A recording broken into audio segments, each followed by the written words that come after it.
He is a multi-billionaire, but he decided to disguise himself to be a common, poor bricklayer just to find true love. He doesn't want any woman who will love him for his wealth or his popularity. Will she find true love? Let's find out. Meanwhile, if you're just tuning into this channel, please subscribe to our channel and give this story a thumbs up. Also tell us where you're watching from. In the bustling heart of Lagos, where towering cranes punctured the skyline and the air trembled with the rhythm of machines, there stood a half-finished construction site, just one among many in the restless city.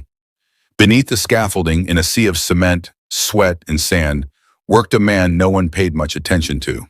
His name was Agu Naji, or so they thought.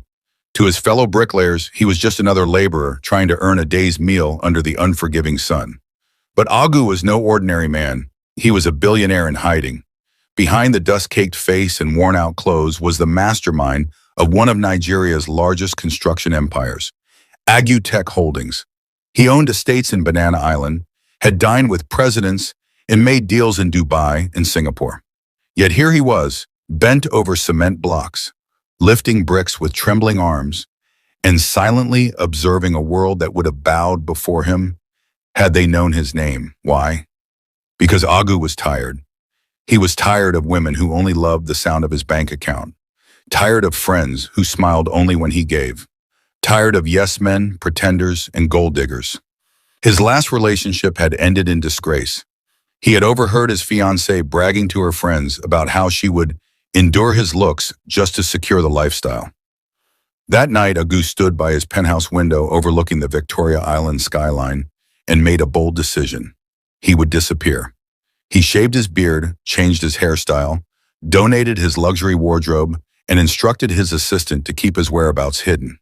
Then, with only a backpack and a few naira, he walked into a world that had once served him, now determined to see it from the bottom up. He found work as a laborer at a random building site in Ikeja. It was hard, brutal work. The first week, his hands bled, his back ached.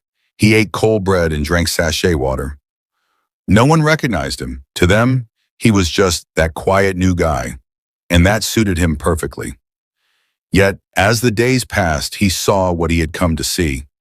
Women passed by the site often, some delivering items, others waiting for workers who had promised to send money. None spared Agu a second glance. One particularly striking lady in high heels laughed as her friend pointed at Agu mixing cement.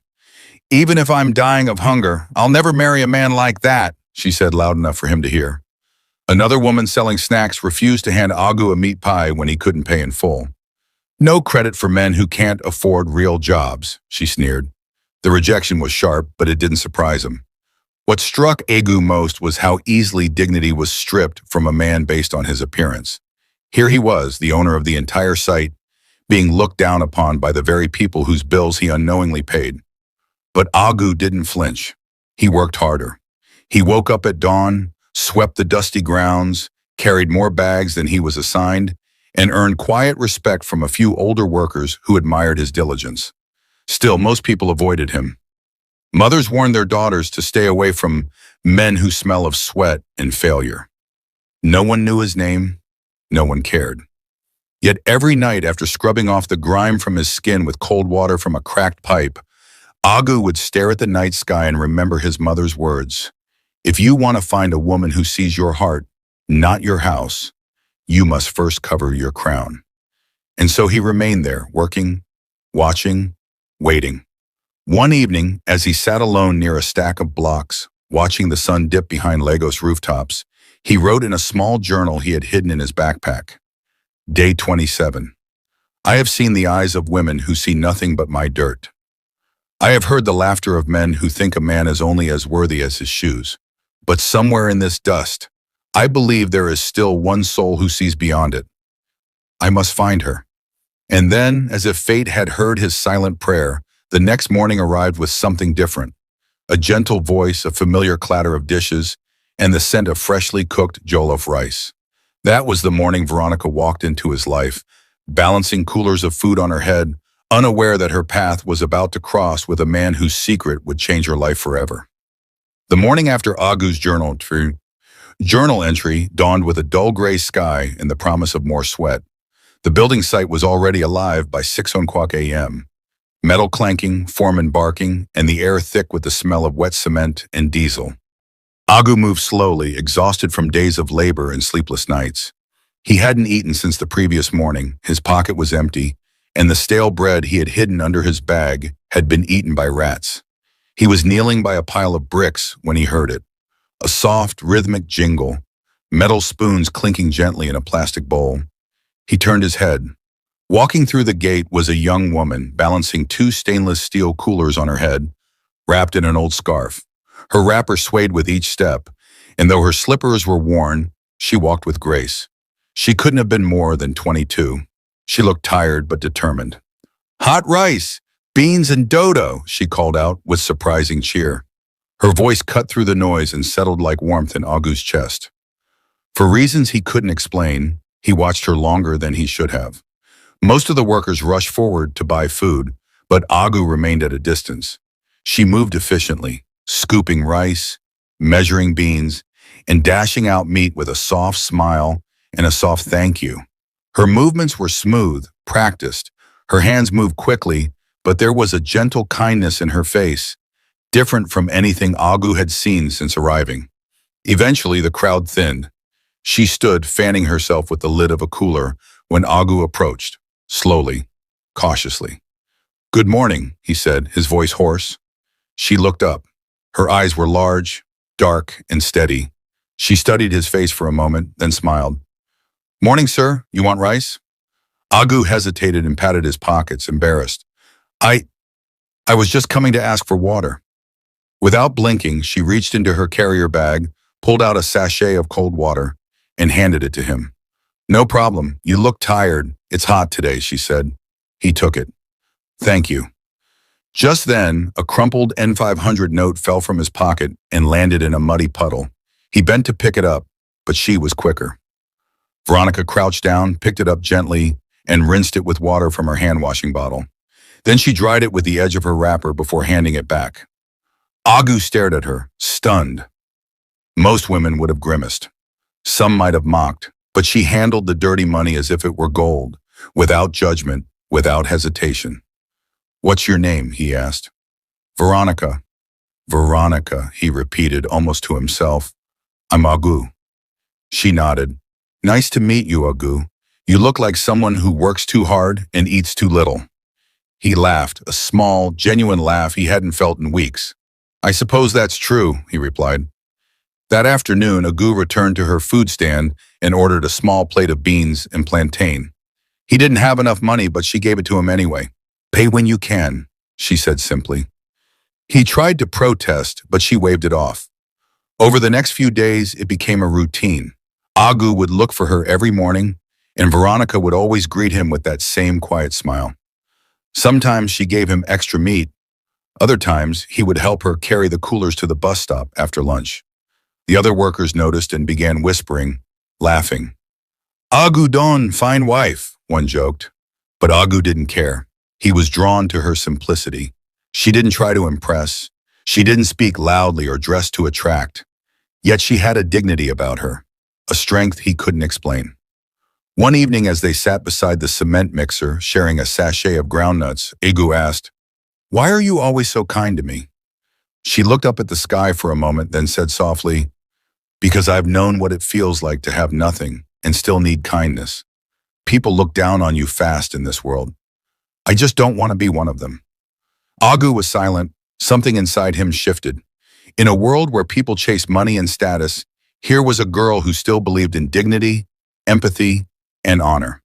She didn't know who he was. She didn't know the land she stood on belonged to him. Yet she treated him with more respect than all the women who had tried to sit in his Benz and drink champagne at his villa.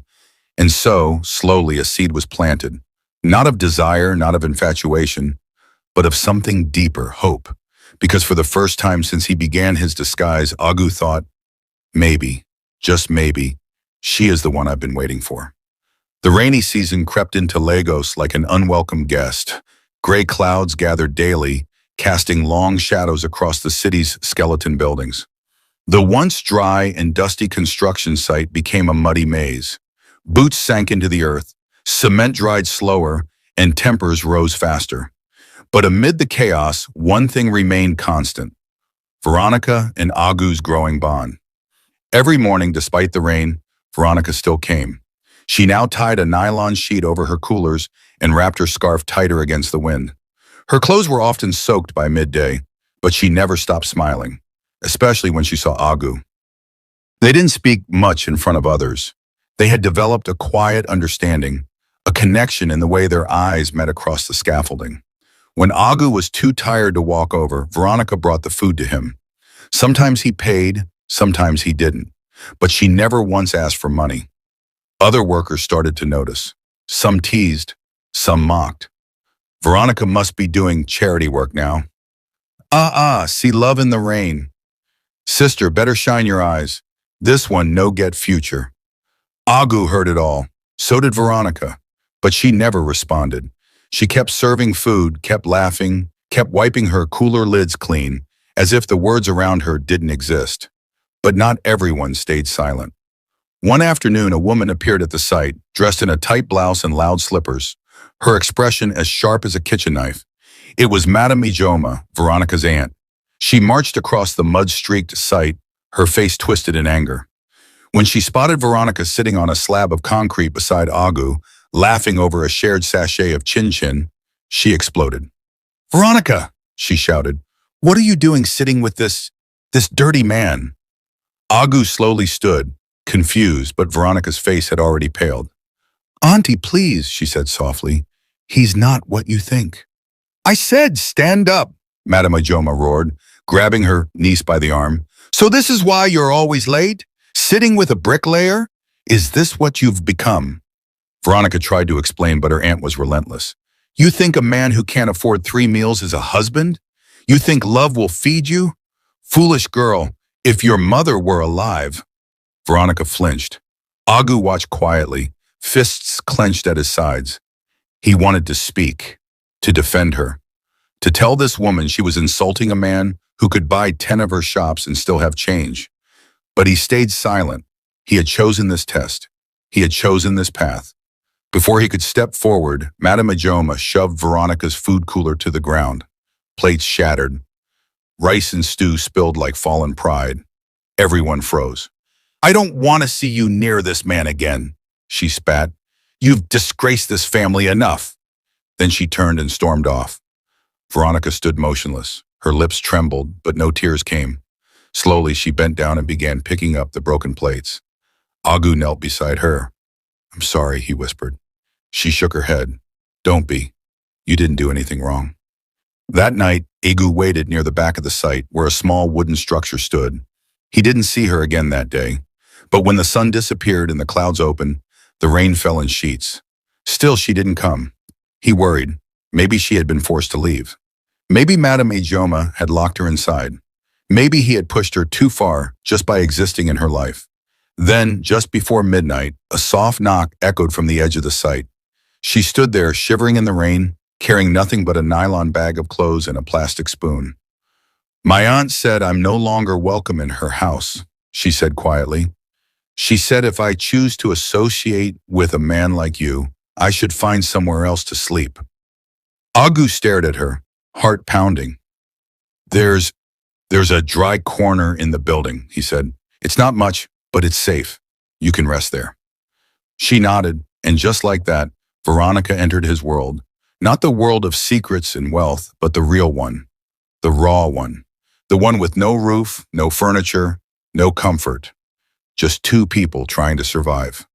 He offered her his only jacket again. She lay on a pile of folded cement bags, while he sat against the wall, knees pulled to his chest. "I'm sorry you're going through this because of me," he said softly. She looked at him from the darkness. "I'd rather be cold beside someone who respects me," she replied, "than warm in a house where I'm treated like a fool." Agu turned his face away, but not fast enough. A tear had already slipped down his cheek. The unfinished building became their refuge.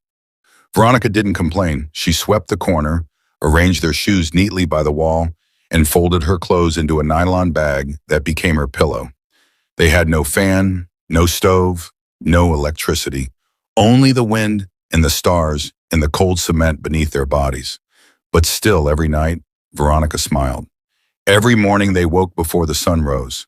Veronica would freshen up with water from a broken pipe behind the building and tie her scarf with quiet dignity. Agu would pack his tools and head downstairs to mix cement and haul bricks, while Veronica went off to hustle what little she could selling bread and sachet water to nearby vendors, no longer with her food coolers, which her aunt had taken away in anger. There were days they didn't eat, days when they shared a sachet of gurry soaked in water, days when all they had was a single roasted plantain. But Agu noticed something. Veronica never complained. Instead, she hummed while sweeping the floor with the palm broom. She joked about the mosquitoes being over-friendly guests.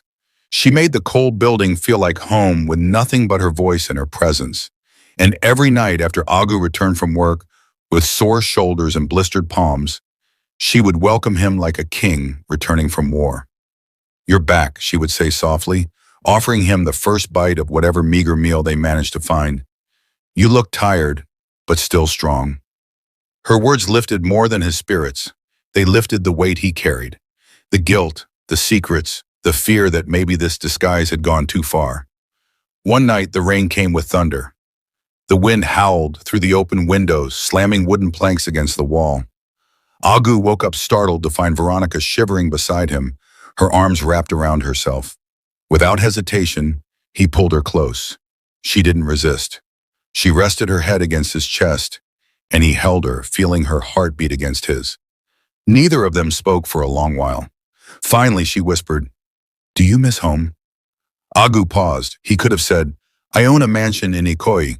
He could have said, "I have 7 cars, 3 houses abroad, and a private chef." But he didn't. He simply said, "Yes."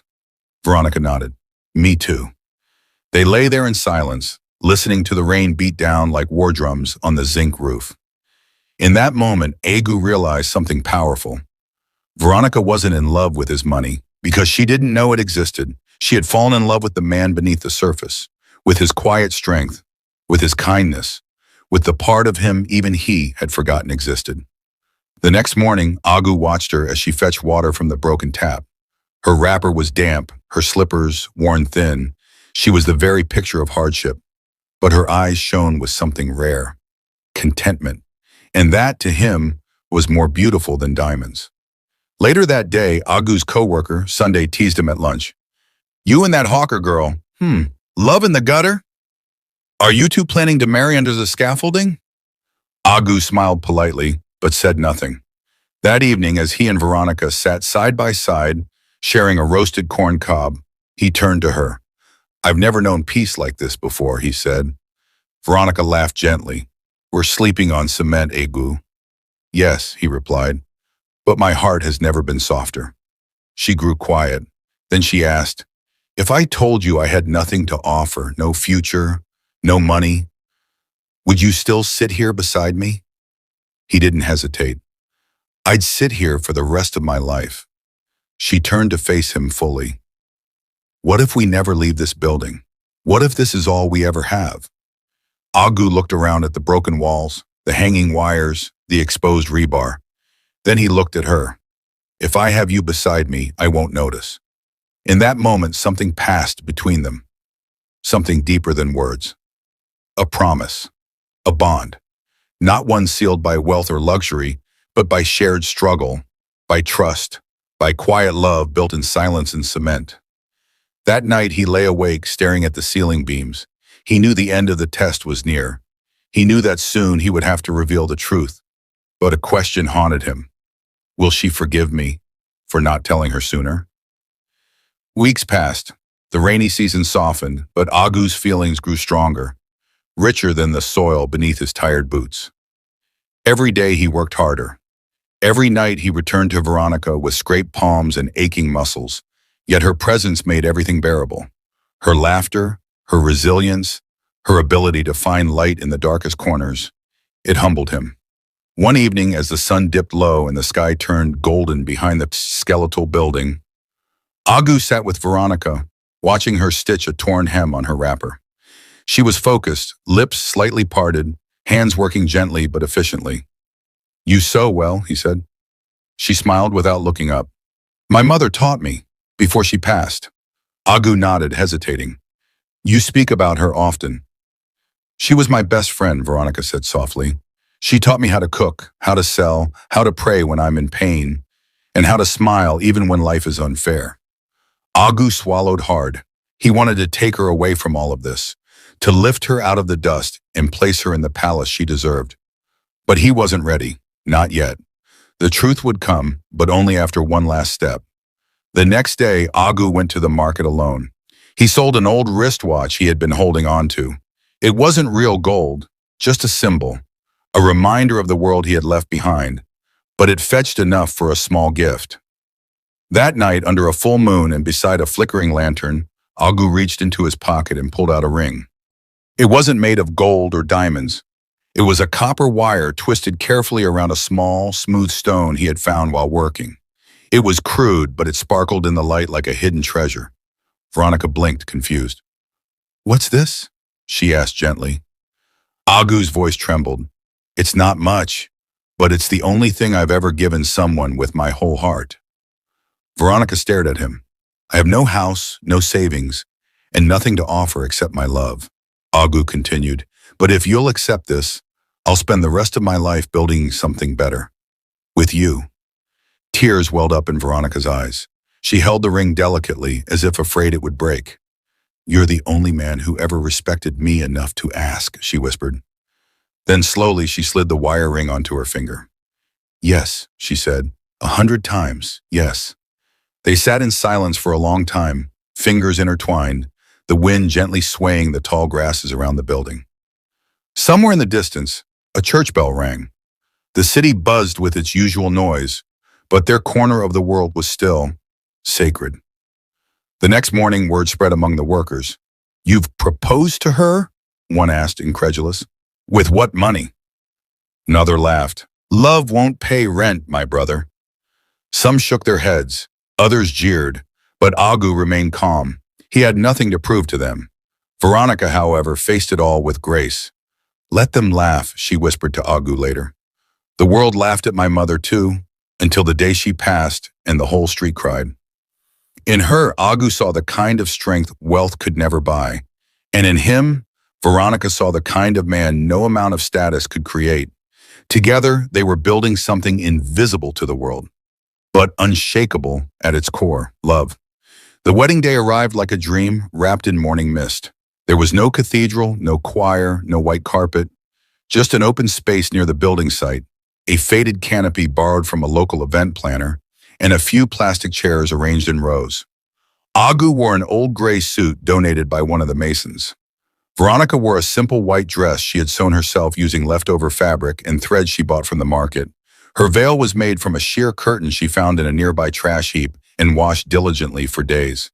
It had holes in the corners, but to Agu she looked like royalty. None of Veronica's relatives attended.